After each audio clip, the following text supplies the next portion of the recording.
The following program was made possible by the generosity of those who have determined to hold fast to the true Roman Catholic religion, as expounded by the Roman Catholic Church before the disasters of Vatican II and the so-called New Mass.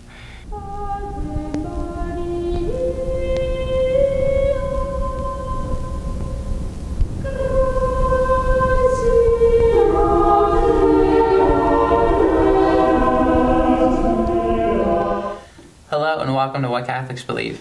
I'm your host, Thomas Nagley, and with me tonight is Father William Jenkins from the Society of St. Pius V and pastor of Immaculate Conception Church in Norwood, Ohio. Hello, Father.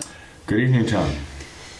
Father, I thought we could start tonight with a question concerning wills, and specifically we had a viewer interested in the question of what should a traditional Catholic consider when they're preparing their will? Well, they have to consider, the people they want to provide for, obviously, right? And they should provide not only for the material needs of others, but also they should think about those who have a claim to their support, right? So there are those who we really are bound, morally bound in justice to provide for. And so we should think about that, and we should obviously think about what assets we have to will them. Okay? We should think about their souls more than even necessarily providing for their material wants as well. Which means that in a will, generally someone should consider supporting the spiritual work of the church too. Missionary effort of the church, and so it's a matter of being mindful of one's obligations. As we go through life, we accumulate things, and they have more or less value. In terms of the material value of things, we should therefore think about it in terms of our moral responsibility before God. So it might actually be a good idea for someone, a Catholic, a traditional Catholic, making a will, who might have questions about his or her moral obligation to provide for children and brothers and sisters, or even, well, spouse, obviously. I'll start there, and even parents, If one person has a question about that, they might want to talk to the parish priest and ask him about the morality of making provisions for those who depend upon them. I think a lot of this has to do with common sense. But one would want to think long and hard about this. An alternative would be naming an executor of the will. Giving the executive power to someone you trust in order to disperse the assets to those in need, right? So someone might actually name an executor who they trust and then give them a set of directions as to how they want everything applied. And another aspect of the whole thing has to do with sacramentals. The Catholics who are making the will don't always think about this, but often they have blessed objects, even rosaries and statues and so on. And they want to make sure that they simply are not thrown in the dumpster, like some Novus Ordo church back in the 1970s or 80s that just took the sacramentals and threw them out in the dumpsters, smashed them to bits, A traditional Catholic would have to be more thoughtful than that. So rather than pass these things on to, let's say, fallen away Catholics who are relatives, they should make provision in the will for all the blessed spiritual items going to the church or going to one of the priests or convent or something, where they'll be taken care of and respected. Obviously, there should be a certain amount of provision made, I think, for having masses offered for their own soul. So they would want to put away stipends, perhaps, make an offering of stipends to the church.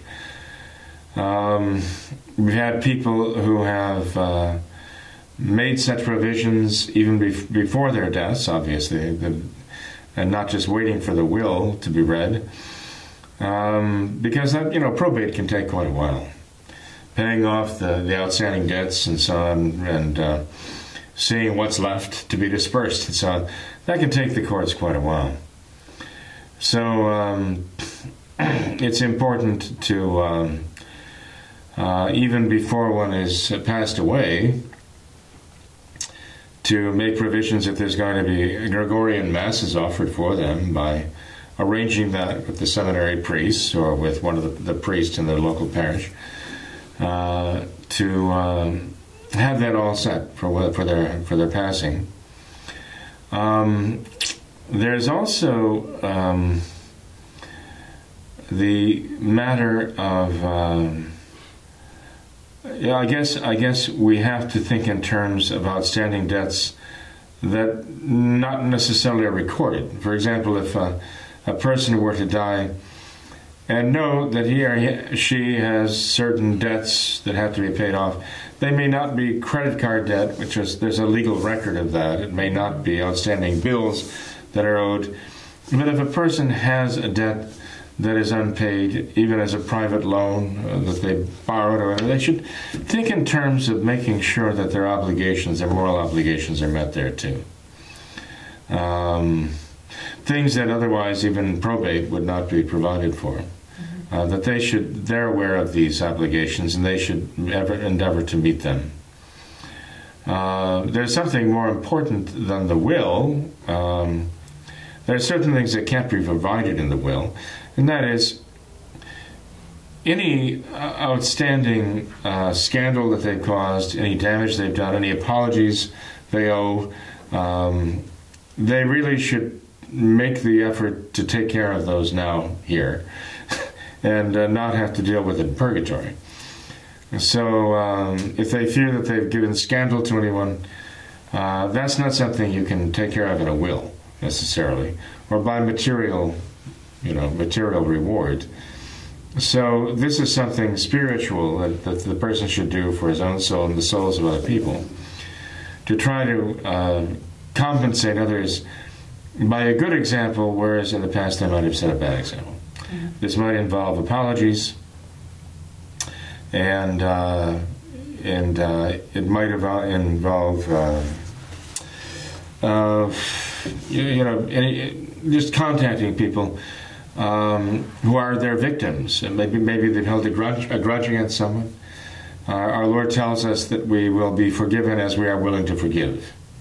And so there are certain things that a person, in the face of death and judgment in heaven or hell, should take care of, even beyond the legal documentation. There's also the matter, by the way, outside of the will, with regard to one's own obsequies, burial. If one has a traditional Catholic family, then that gives that individual some hope that they will be provided with a traditional Catholic funeral mass, traditional Catholic burial. But if one does not have this, well, even if one has traditional Catholic relatives, but one has others who are not, when they die or when they become gravely ill and can't answer for themselves, sometimes it starts a battle among the family members. How are we going to dispose of the remains of Uncle Joe, And sometimes, even if you do have traditional Catholic family, they're overmatched by the non-Catholics who just want to have something simple and that doesn't trouble them, it doesn't cost them. So those who have any reason to doubt that their relatives will stand up and assure them, guarantee them of a traditional Catholic funeral burial, of a traditional Catholic funeral mass, they should actually go to a funeral home and make prior arrangements and have it all mapped out with a funeral home as to exactly what they want, such that if they were to be taken to the hospital, there would be a notification going to the parish, not through the funeral home necessarily, but through someone who is going to be aware of the fact that they are in the funeral home, that they are rather in the hospital, and will contact the local priest, the traditional priest, and make sure that he gets there to anoint them, at least to inform him that they are in the hospital. It might be that someone would have no family member he could count on doing that. He might simply have to ask a neighbor, if an ambulance comes to my home and takes me away, I'm going to ask you to be sure and find out where I'm going and call this number and let the priest know. I mean, it might even come to that with some people. But the important thing is to designate somebody who's going to, be aware and to contact the priest. There's even a case of a burial proxy, where a person who is all alone and has no one they can trust to guarantee there'll be a traditional Catholic funeral, that in the various states one can obtain a burial proxy form and designate an individual of the decedent's choice to handle all the funeral arrangements with them. It might even be necessary to go to the funeral home, find a funeral director, pay them in advance, which isn't necessarily a bad idea anyway. So the relatives are absolved of that responsibility, and therefore they're also somewhat absolved of any control, that would challenge the will of the person who's deceased. And one could hypothetically even name the funeral director as the burial proxy to make the decision. Or a traditional Catholic member of the family who has legal control over the burial, over the funeral as well. So there are various ways that a traditional Catholic can safeguard not only the distribution of the goods of the earth that he's acquired over the years, to make sure they get to those who really deserve them, need them, and for whom he's morally responsible to provide.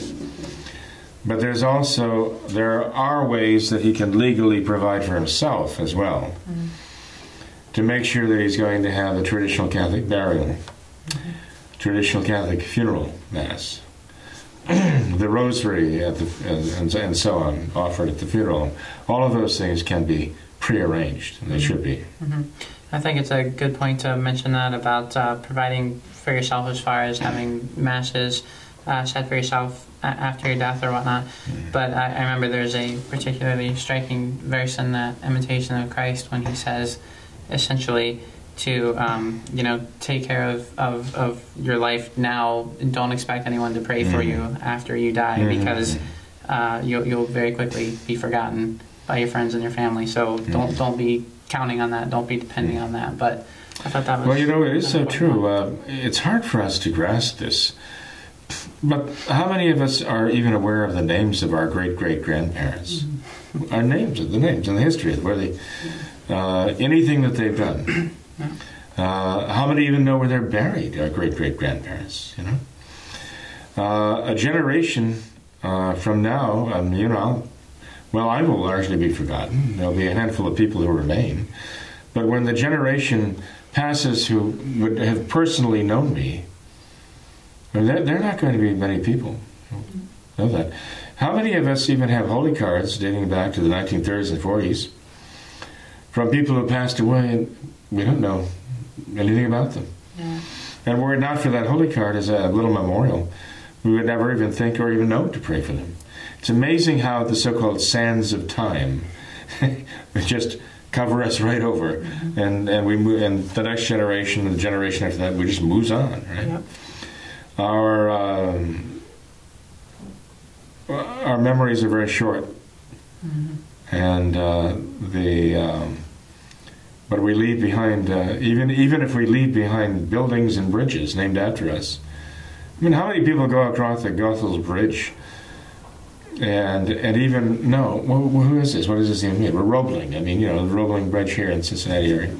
I mean, how many even think about that? It's the name of a bridge. The name of a person? You don't know much about the person. How many would even think of praying for that person? So having skyscrapers named after you is no guarantee of anything. Having streets named after you, it means nothing. And people don't think that's the name of a street. That's not the name of a person who once lived and died here. And so when we're dead to the world, we really are dead to the world. And you're right. We have to do what we can now and not wait later to do what we can as the years wear on. We have to do the good we can right now, and then not expect others to do it for us by praying for us necessarily. We hope they will, but we can't just simply put the burden on them, because they'll have enough burdens without that. Father, a related question to this topic of wills, and that is, how do you feel about this DNR, this do not resuscitate label, where if something happens to someone, they'll have this do not resuscitate label applied to them, and where they'll just leave them and just let them die? How do you feel about that? Well, it can be murder. It can be. It's not necessarily murder. But it can well be murder, and I'm sure there are cases where there is actual institutionalized murder going on right now. In nursing homes, in hospitals, and so on. There's an incentive, actually, to commit murder, although they will not acknowledge that it would be. They've come up with a concept of brain death, and that is kind of flexible insofar as it allows one legally to keep one alive on the ventilator, and keep the heart going, so that one can actually open up a person's body and remove their living organs for transplant. Now that we have the technology to do all of these things, the incentive is there. Not only because we can use a person's fresh organs to help another person, but there's a lot of money involved in this. I mean, there's a big business here. And so those incentives can be very venal, The fact is, you cannot kill one person to save another. It's still murder. And there was a big scandal that went on up in Cleveland maybe 10 years ago, maybe 15 years ago now, as to whether those whose bodies were being mined for organs were actually medically dead. Of course, being medically dead, well, it's a human definition, and who knows if that really is death. We define death as the separation of the soul from the body. And we know that the soul takes a certain amount of time, depending on the condition of the body, to fully depart from the body, which even allows us to anoint people who are, let's say, clinically dead, according to brainwave function and so on, because we know that the soul and the body have not entirely parted from each other. Theologians discuss whether it's 2 hours or 4 hours or 6 hours, again, depending on the condition of the body. But the principle is there, and the Church has, in fact, endorsed that principle, that the body does not give up the soul immediately. But, nonetheless, when we talk about clinical death, you have to be careful about who's making that definition and who decides the parameters, who decides when somebody is clinically dead, whether the soul is still there. I mean, if the body is still on the ventilator and is breathing, even with help, the heart is still beating, you have a person who's not dead. The soul is still there. And you simply, one other aspect of this whole thing is they're doing exactly that. They're going in for the organs while this is going on. The body is still breathing, albeit with the help of a machine, right? And the heart is still beating, to the still circulation, and without any thought of anesthetic or anything to relieve the person of pain, they're actually going in and cutting them open and then removing the organs. Certainly a scene right out of some, grade B horror movie. There have been cases where people were being prepped for just such an operation when they suddenly revived. What a horrible idea that is. So, as I say, it can be extremely evil to use the technology we have, even if we convince ourselves there's a good purpose to save someone else's life. It still comes down to murdering another person. However, we have to realize that it's necessary to... there's a big difference between prolonging someone's death and prolonging someone's life. Okay? To terminate a person's life, an innocent life, is murder. If one takes direct action to terminate the life of one person who's innocent, and is not subject, for example, to the sentence of condemnation because of some crime that he's committed, that is murder. And it is a grave, grave crime against God and man. But it can happen that because, again, of the technology that we have now, we can actually just be prolonging someone's death when the body actually is trying to die, as it were. When God is calling that person for judgment, and the body is clearly shutting down. Is it medical treatment to give someone nutrition and hydration, to give them food and water? No, it's not medical treatment per se. It's a matter of just giving them the necessities of life. And if they can take nutrition and hydration and benefit from it, in itself, if that preserves life, that cannot be denied without grave sin. You can starve someone to death or dehydrate someone to death, as they did with Terry Schiavo. I mean, that's just a clear case of murder. They executed her. They directly caused her death by withholding the things she needed to live. I mean, what's the difference between that and shoving a pillow over her face and suffocating her to death, So, that's why, when certain so-called traditional priests of the Thuc line are saying that it was perfectly justified for them to do that to Terry Schiavo, it's absolutely horrific. It's horrible to hear them say that. But then if they can justify the Thuc line, I guess they can find ways to justify just about almost anything. So they terminated her life. She was very much alive, and they just put her to death before the world. But take, for example, the case of someone whose body is trying to shut down, trying to die, trying to give up the soul, and where you can continue pumping nutrition into them, but the body cannot process it. And you can continue pumping, as it were, hydration into them, liquids into them, but again, their bodies cannot process that anymore.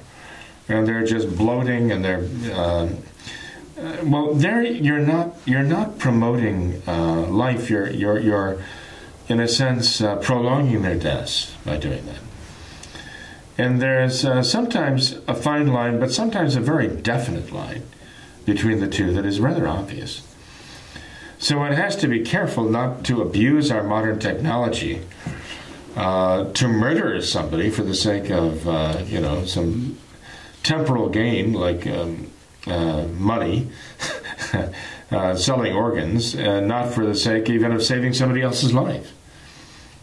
Because you can't murder one to save another. But we also have to be wary of using technology to inflict greater pain and suffering and hardship on someone who really needs to die, in the sense that their body is in a sense dying naturally. And there's no benefit whatsoever from treatments that we can give them.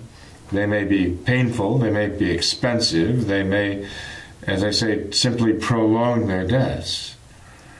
In which case, there is no benefit to them. It actually puts them at risk. And you know, Tom, by putting someone in that position, you might even be setting them up for despair.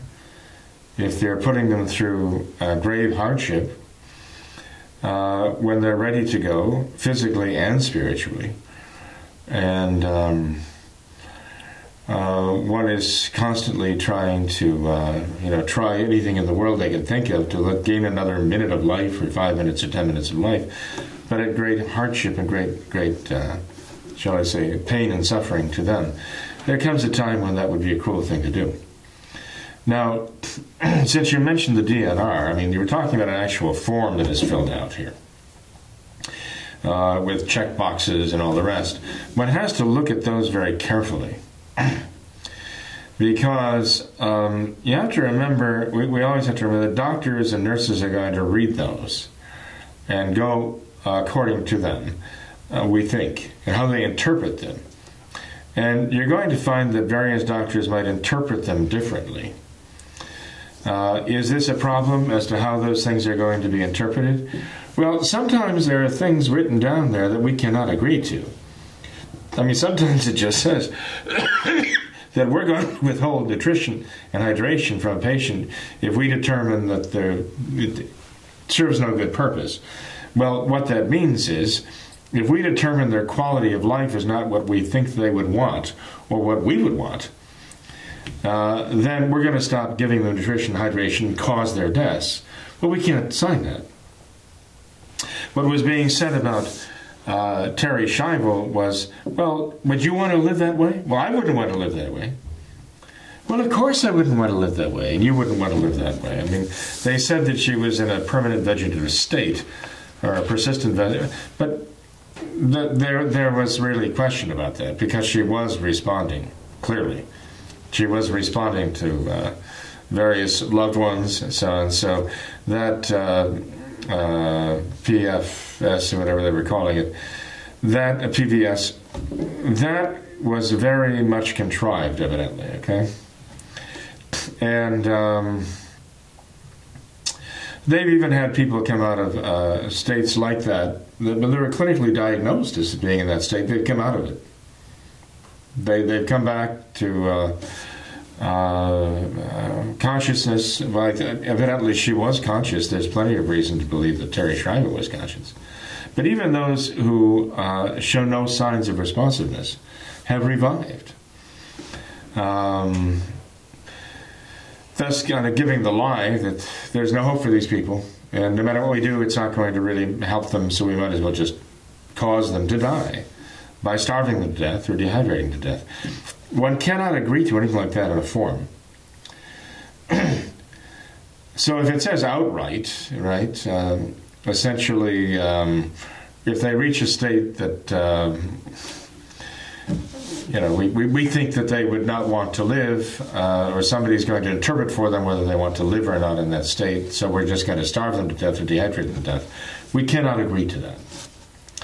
That's why I recommend to people that they do not sign a living will, but they provide for a power of attorney, a medical power of attorney, a healthcare power of attorney. They're referred to by different names in different states, but that is an actual person who can speak for them when they can't speak for themselves.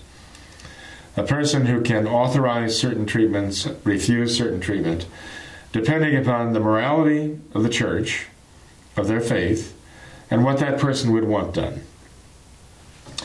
There are certain things that we have no power to refuse, and that is if there's an ordinary medical treatment that can truly preserve life and get one through, let's say, a crisis situation, so there's actually some benefit to that treatment. We have no right to refuse that. And no one has any right to refuse giving it to us. On the other hand, there are certain procedures and treatments that are extraordinary. And they can be extraordinary because of the costs, the great hardship, because of the pain and suffering they would inflict, because they're experimental and they're unproven, and there's really no no certainty or even reasonable expectation that they will benefit us. And we don't have an obligation to take those, but we could have an obligation. We could have a right to demand them, and if we want them, then others would have an obligation to give them, to provide them for us, insofar as it is reasonably possible. But they shouldn't be forcing on us treatments that are extraordinary that we wouldn't want, any more than they can be denying things that are ordinary treatments that we should have, right? If you have a healthcare power of attorney, a person you trust, to know the moral law of the Church and to stand up for you and answer for you when the time comes and sign off on treatments for you, that's a very valuable thing to have. Mm-hmm.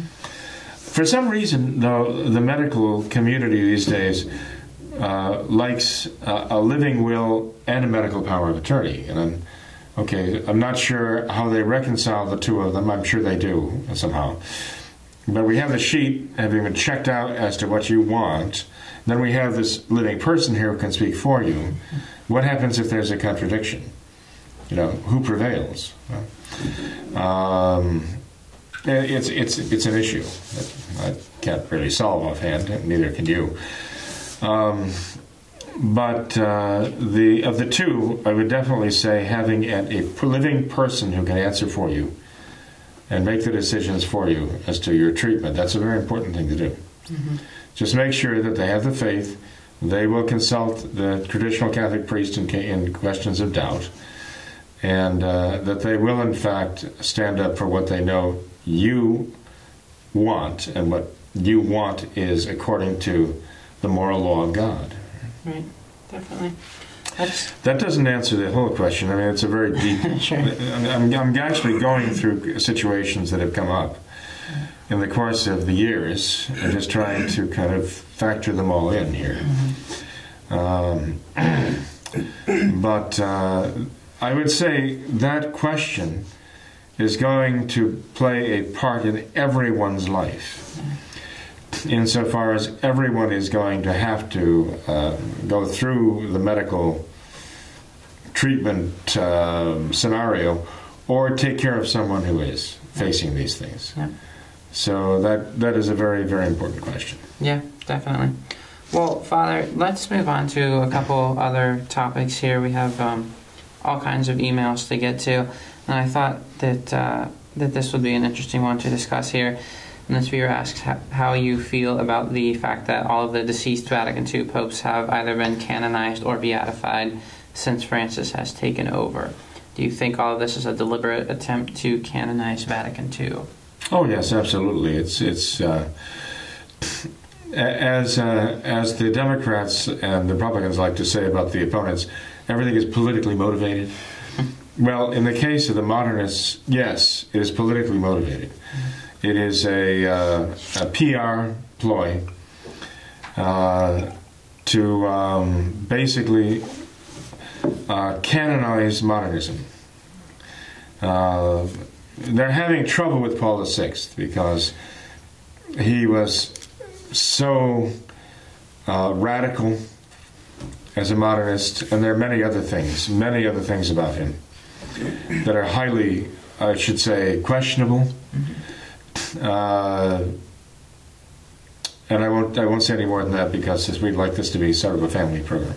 But in any case, even the modernists, even Francis is having trouble moving Paul VI to sainthood. Okay, in modernist heaven, which is very warm. But in any case, so they have, some have been beatified by Francis, some have been canonized by Francis, and who knows? By the time we're done, Francis might just canonize himself and get it over with. They said that exact thing. And oh, is that right? Perhaps Francis will try to canonize himself next. Okay, I mean, why not? I mean, he'd canonize himself just on the basis of his own humility. Yeah. of his exceeding humility. Right? But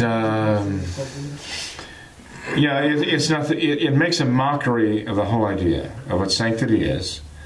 Makes a mockery of the church's process, even of determining, who led a holy life and was faithful to God. It is a typical modernist mockery of the traditional faith. Yep, definitely. And our dear lady sees that happen right now. In fact,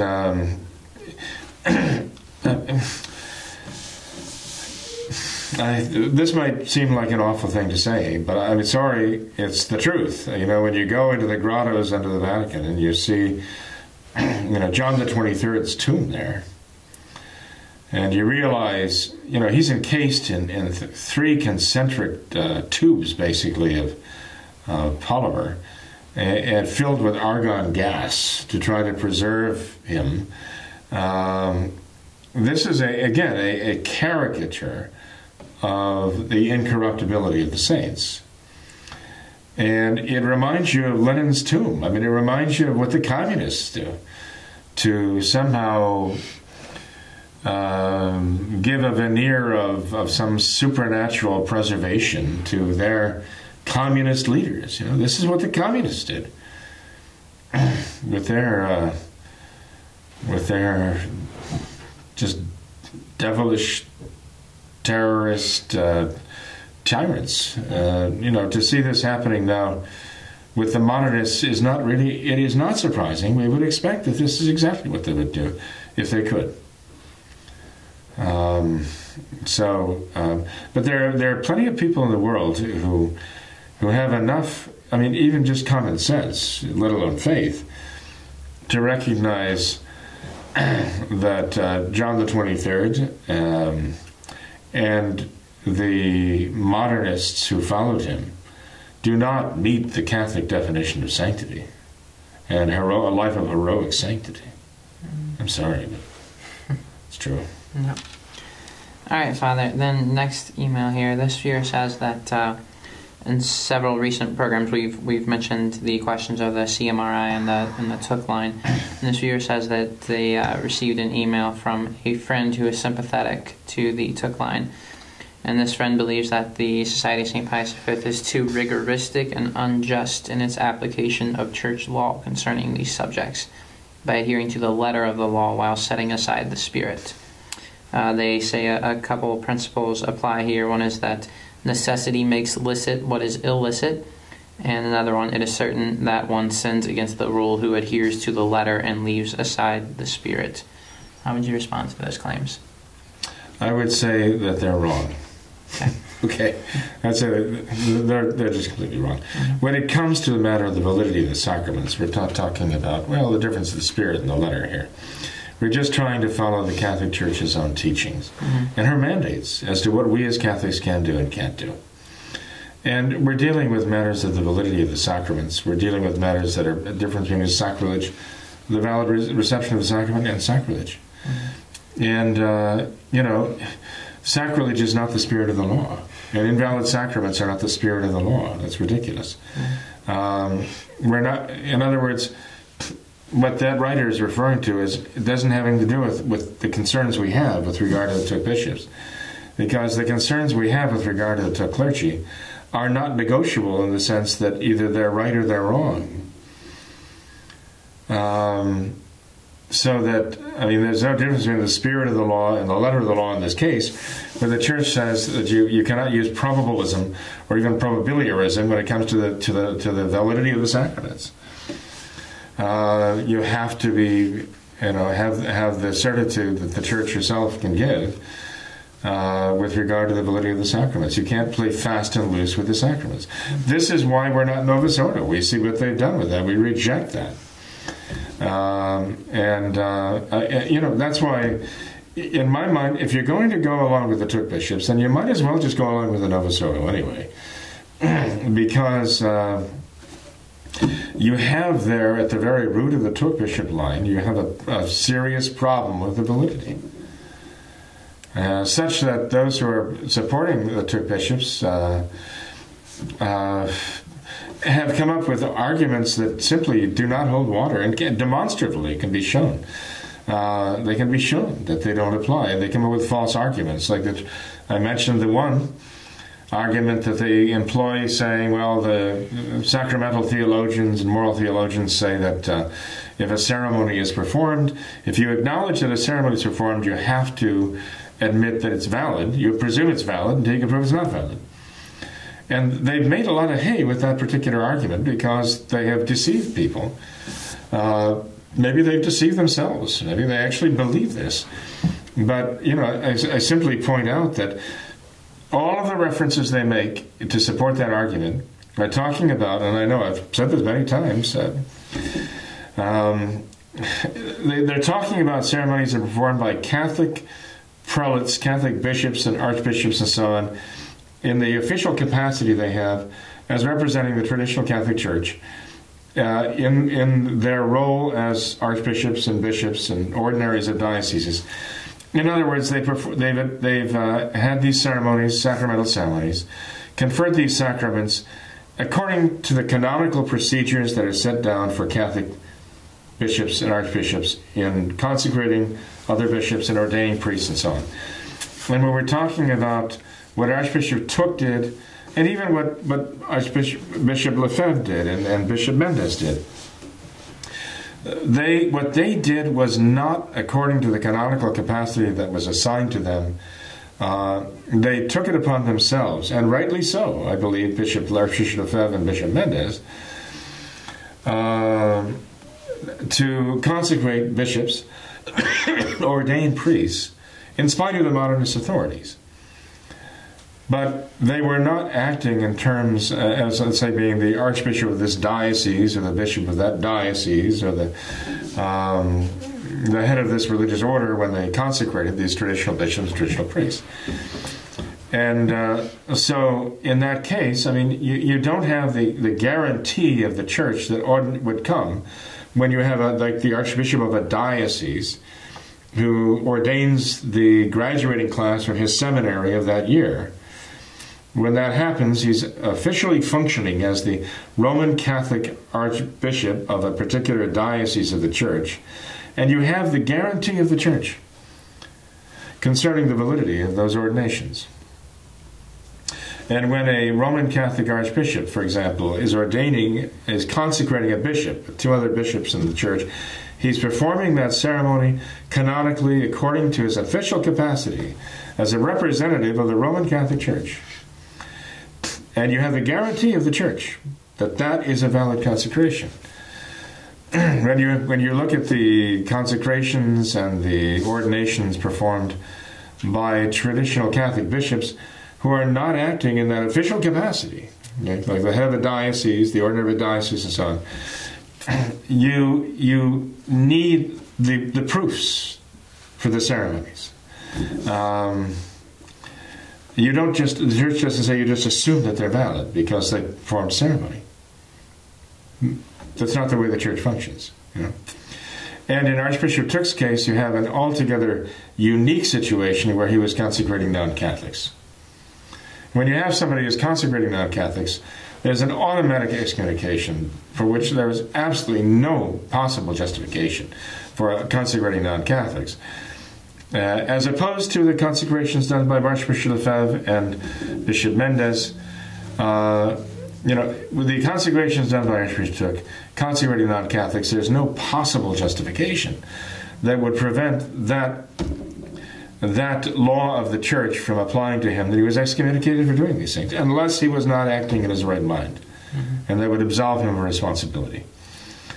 So, the consecrations done by Archbishop Thuc are definitely subject to question, serious question, are definitely doubtful, at least one can say that, but are definitely not Catholic either, insofar as there is a bona fide manifest provision in the church law excommunicating someone who does something like that automatically. And why that would not apply to him, no one argues. I mean, I've never heard anyone arguing why that would not apply to Archbishop Thuc for what he did in consecrating non-Catholics. They don't even try to make an argument about it. And as far as the distinction of when a bishop is acting canonically in his official capacity as representative of the Roman Catholic Church, as opposed to one just doing what he believes is necessary to provide the sacraments for the people, the traditional sacraments, but acting on his own accord. Again, I've never heard any pro-Thuc person argue about that difference, that distinction. They just choose to ignore that because it doesn't serve their purpose. That, to me, is a very big red flag. That this is not simply a matter of the letter of the law versus the spirit of the law. That's a very big mistake to think about that. You know, people can abuse that argument, and I think that's an abuse of that argument. People abuse that argument with regard to abortion. You know, the letter of the law, yeah, I mean, you can't kill a baby, but the spirit of the law, look, you know, this baby's going to be born in poverty, maybe starve to death, have some terrible disease, die an early death, you know. So the spirit of the law is, you know, charity means we should kill the baby, right? I mean, people argue this about homosexuality. Well, yeah, it's not quite right. But as they're arguing now in the Novus Ordo, but you know, there are some actually good, healthy byproducts that there are some good features to it, you know. So the spirit of the law means that we kind of go along with it. You can abuse that argument, and I think that is an abuse of the argument. Mm-hmm. It seems quite the cop-out, too, to try and apply this principle. Necessity makes licit what is illicit. That seems like you could apply that to just about anything. Well, there are not the necessary limitations to that. Yeah. Necessity does not make everything licit. Yeah. I mean, this is what Francis is saying in Amoris Laetitia. There's nothing intrinsically evil. Yeah. So to have a traditional Catholic making an argument like that is actually kind of scary. You know, they're thinking like Francis in this regard. There's nothing that is intrinsically evil, and there's nothing that can't somehow be justified. Yeah. All right. Well, another email, Father. This viewer says that I've been listening to what Catholics believe and heard Father say that Protestants are called and considered to be Christians. I'm a convert to the Catholic Church from the Lutheran sect, and 99% of my relatives are some type of Protestant sect. I can tell you that the majority of Protestants don't think that Catholics are Christians. I do agree with Father that there are some Protestants that act more as Catholics should act. But also, even those who do lead a good life, they are still heretics and reject the church founded by Jesus Christ. Can Father please give me some quotes where the church says that Protestant heretics are Christians? The church in the past has referred to those who are validly baptized as Christiani, okay? Even in her law, she makes provisions for this, okay? She even makes the distinction between, let's say, a prohibiting impediment to marriage and an invalidating, let's just say, impediment to marriage. As far as whether you're marrying a Catholic who's marrying a non-Catholic who's baptized, a Catholic who's marrying someone who's not baptized at all. Okay, so the Church actually does make a distinction there. But the fact is, I mean, you might say we're arguing a matter of semantics here. Okay, look, the one true faith is the traditional Catholic faith. That is the one true faith. We know that. Do I consider those who do not have the traditional Catholic faith? Do I consider them to be Christians? Not in the strict sense of the term, because I do not believe they believe in Christ as He really is and His teachings as they really are. Okay, and so that is my understanding of them. Right? But the fact is that there are those who do believe in Christ insofar as they know Him. And I think back to Pope Pius X in Cerbo Nibis, the encyclical Cerbo Nibis, when he actually says there are many Catholics who are so ignorant of the faith that they do not even know enough of the faith to save their souls. But he still refers to them as Catholics because they're baptized Catholics. And yet he says they do not have enough knowledge of the faith to even be saved Now that's kind of a bold statement there, you know. But one can go back to St. Pius X's own words in the Chapel Divis and read those words. That he's talking about the ignorance of the Catholics about their faith.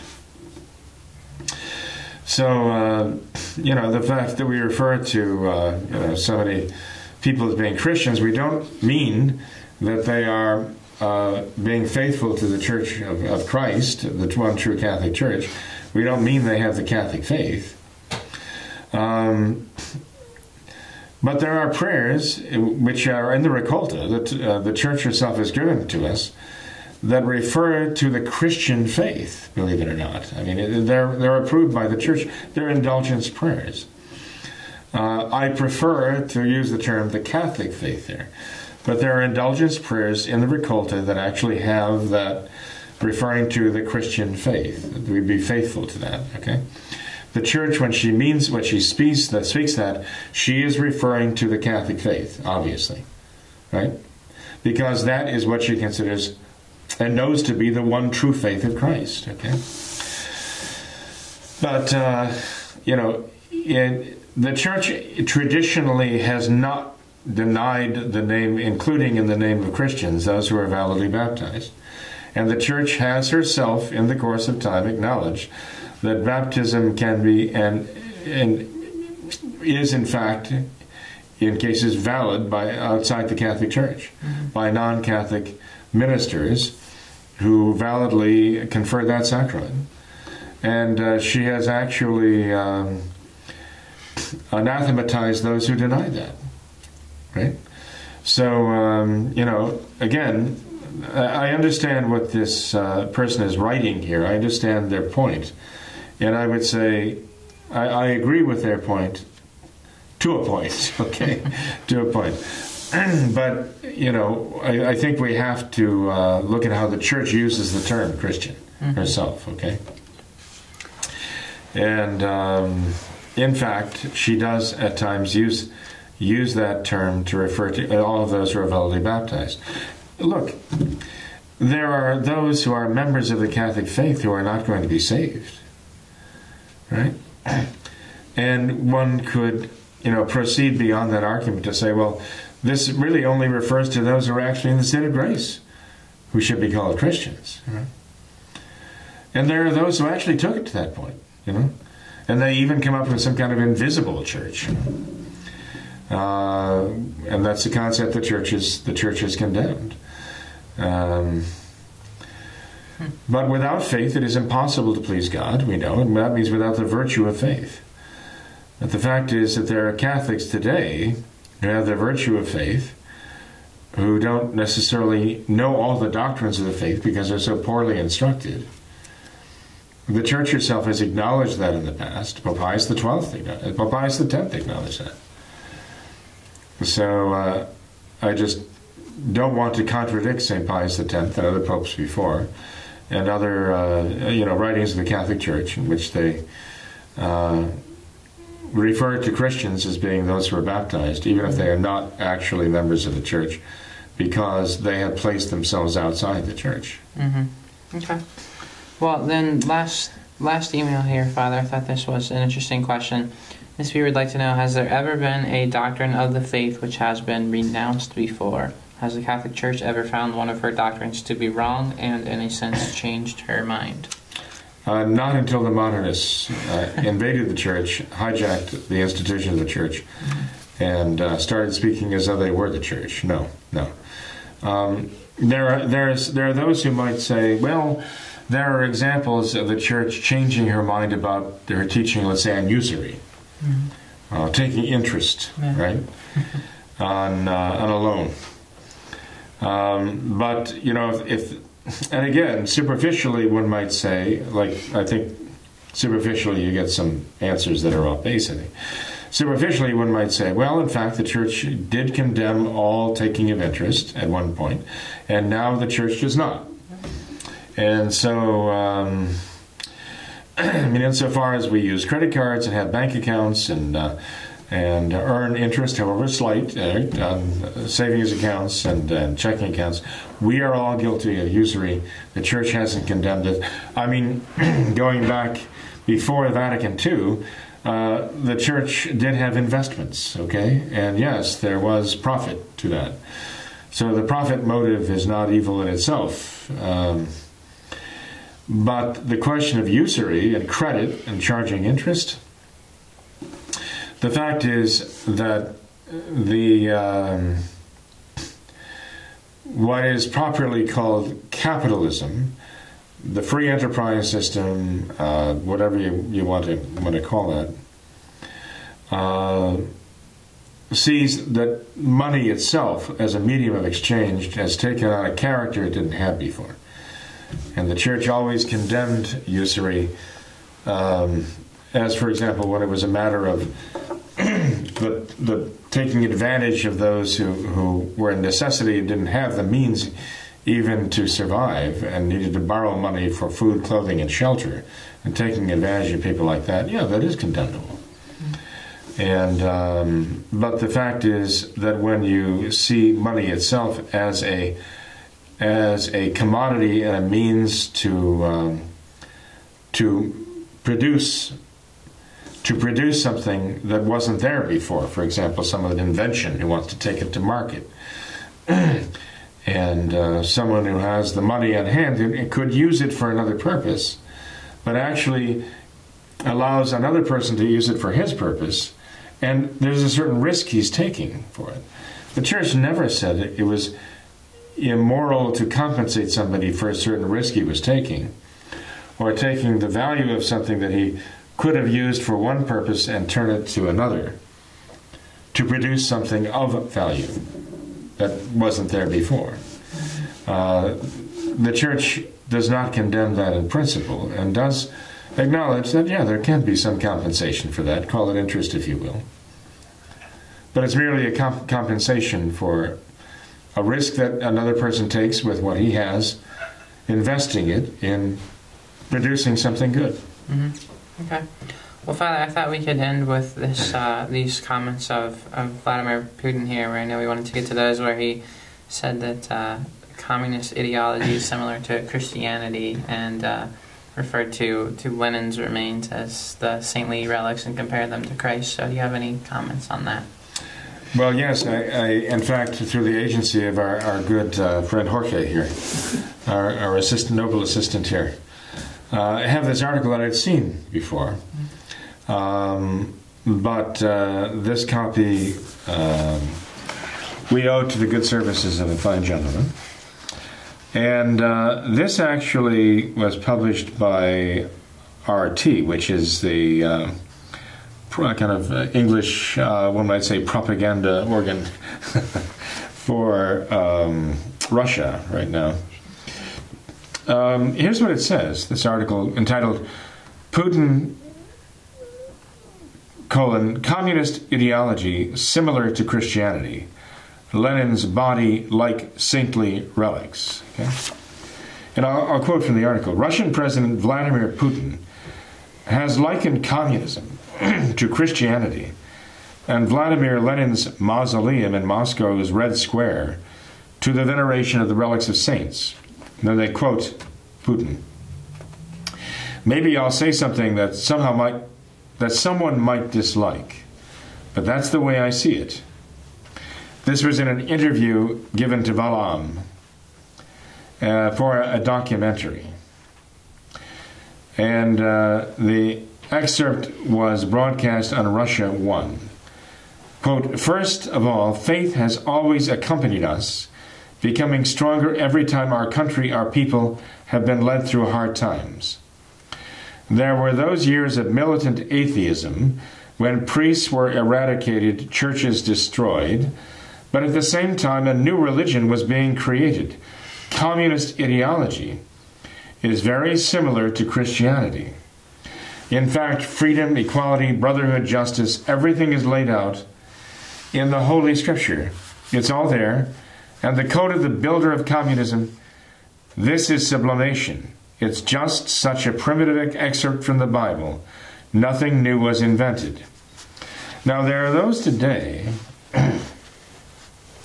who want to tell us that Putin is kind of emblematic of the conversion of Russia. that Putin, in a sense, is leading the way, that he's actually a very devout Christian, okay? And that he's not really at heart a communist at all, okay?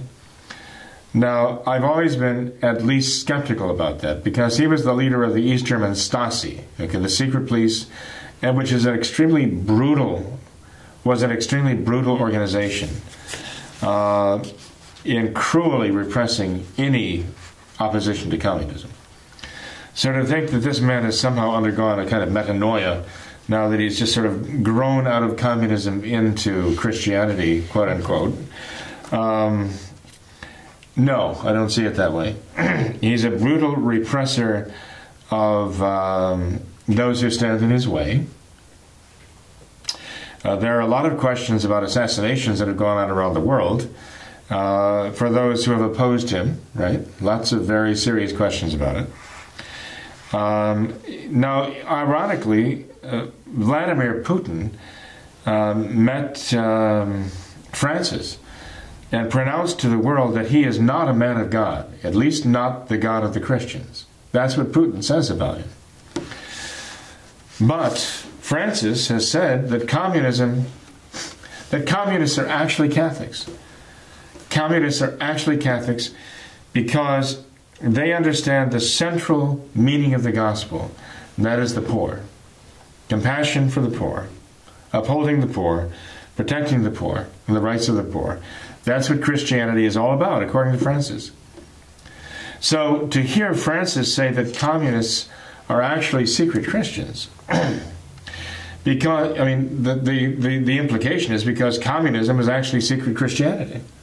The principles are the same. And then to hear Putin, who says that Francis is not really a man of God, saying essentially the same thing, that communism is a form of primitive biblical Christianity. That's very revealing. There are those who actually would try to liken the vow of poverty taken by Catholic religious to Marxism and communism and the withering away of the state, the denial of private property. You know, that there is even a right to private property. And I've even heard traditional Catholics try to make that argument. But they're overlooking the fact that Catholic theology and the taking of a vow of poverty presupposes the right to private property, requires the right to private property. Because you couldn't take a vow renouncing that right unless there was a right to begin with. You had to have the right to private property in order to be willing to give it up voluntarily out of love for God. So communism, Marxism, and Catholicism, right on down the line, are the polar opposites of each other.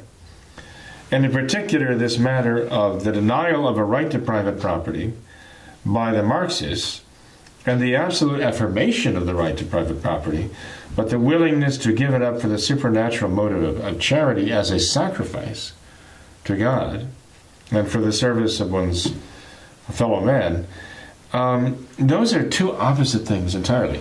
The one says we are going to crush the right to private property by force, and anyone who stands in our way is going to wind up in the gulag or dead. And to offer that as a supererogatory means of sanctification, meaning it's more than Christ asks of you, but he will give you the grace to make that offering of your God-given right to private property as a sacrifice out of divine love. Two absolutely opposite things. You know? Putin doesn't understand that. It's sad to say there are traditional Catholics who don't even understand that. But for him to say that communist ideology is similar to Christianity, actually has its roots in biblical Christian, the Bible and so on, is an outrage. It shows that either this man is grossly dishonest or he hasn't the slightest concept of what Christianity really is. But when I say Christianity, I mean the real teaching of Christ. That's what I really mean. Okay, and then for him to liken this, it's funny, we were talking about John the 23rd's body encased in this argon atmosphere to try to keep him looking like he's not decaying, right? To give some mystique around him and around the modernism that he professed, that he served. It says here, after Lenin died in 1924, his body was embalmed and put on display in a mausoleum in Red Square, Moscow. The cult of Lenin was part of Soviet ideology. The public debate about the possibility of giving Lenin's remains a proper burial began during the early days of perestroika in the 1980s. But this is what Putin said.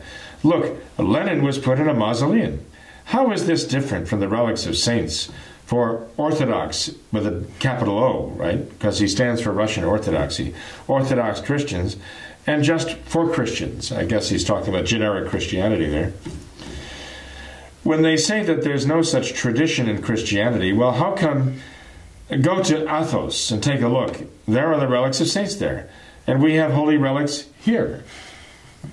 So, in other words, for him to compare the relics of saints to Lenin lying in his mausoleum, it's outrageous, right? And to say that this man is leading some kind of resurgence, a conversion of Russia to Christianity is absurd. He's not, okay? And it's dangerous to think he is. There are those who would like to say that Russia is converted or is being converted, and this has to do with the question of Russia, whether Russia has been consecrated as Our Lady demanded at Fatima. It has not, okay? Not as Our Lady demanded.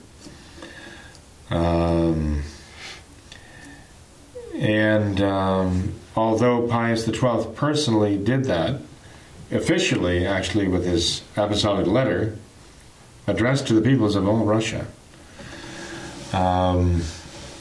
nonetheless, when Our Lady asked in 1929 that the Holy Father, in union with all the bishops of the world, would consecrate Russia, that has not been done.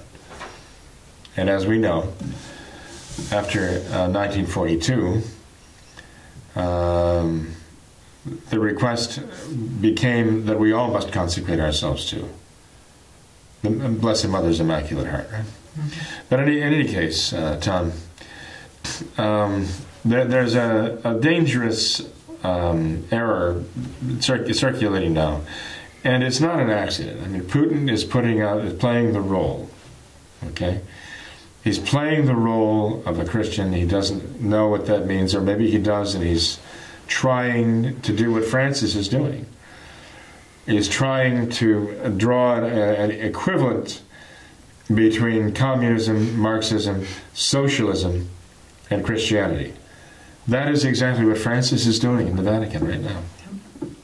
Father, once upon a time, I in the discount bookstore, I saw a copy of the Communist Manifesto, and in the introduction to that, the person that wrote the introduction, they say something along the lines of, like all sacred texts, just as the Bible or anything else, this Communist Manifesto, it has its own passages that are hard to describe, hard to distinguish and expound upon. And it seems that was a common theme, a common goal of communism, to kind of give this supernatural character to it and kind of raise it to the level of like a Catholicism, a supernatural religion. But it seems that there was never could be much success with that strategy until you had the modernist invasion of the Catholic Church, where we don't have necessarily, I mean, we still have Putin and the communists still trying to affect that strategy, but now they have their cohorts in the Vatican now who are helping them out by taking the supernatural religion of Catholicism and dumbing it down to be a merely natural religion. And so here we have these two sides kind of working towards the same goal. We have these communists trying to give the supernatural character to their religion, and the supposed Catholics in the Vatican are giving a natural character to their religion, and they're both working towards the exact same end. Well, Putin would like to, and others like him would like to try to raise Marxism, socialism, and let's say communism, nothing but socialism, with a cherry on top, basically, saying that at the end we'll have universal socialism, which will then mysteriously morph into worldwide communism and the communist paradise. But the way to get to that communist paradise is to have absolute socialism dominating the entire world. Okay, so that's the practicality of the matter. And Putin does go for that. I mean, this is what he stands for, the socialism of Marx. He will not renounce Marxism. He certainly will not renounce socialism. He wants to raise it to the level of a religion. But at the same time, modernism wants to degrade Catholicism from the level of a religion to the level of an ideology. It is dragging it down, as you say, to the level of a kind of a natural thing. That's what modernism does. That's modernism's whole shtick, saying that, well, it's natural for us human beings to have this religious sense and this longing for the divine, and this gives rise to us having faith experiences. That's where Catholicism came from. That's where the experience of Jesus we have came from. Okay, this faith experience of Jesus. The modernist line would therefore take Catholicism at any given moment to the experience of mankind at the moment, a quasi-religious experience, but which we would have to say really amounts to nothing more than really an ideology. The current idea of mankind as to what God is or should be, what they're willing to believe of God, and whether they use the name God or not, they don't mean what we mean. We mean the God who has been revealed to us primarily through the very second person of the Blessed Trinity, God's own divine Son here on earth. Who he has seen me, has seen the Father, right? As our Lord said. That's Almighty God, the one true God as we know him to be, and as he has revealed himself. And there are a lot of others who refer to God, but that word does not mean what you and I mean by God. We should not be deceived by that. Well, in the same way, when he's talking about Christianity, we should not be deceived, okay, that this is any connection with the...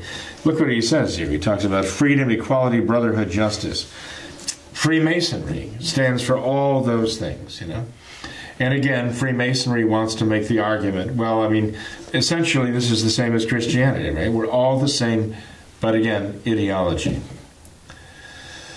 So we, as traditional Catholics, are not allowing the modernists to degrade Catholicism to the level of an ideology, and Christ to the mere level of an ideologue. That's what modernism would try to do, and that's where Putin, with his Marxism and so-called communist ideology, is working to bring the two of them onto the same level.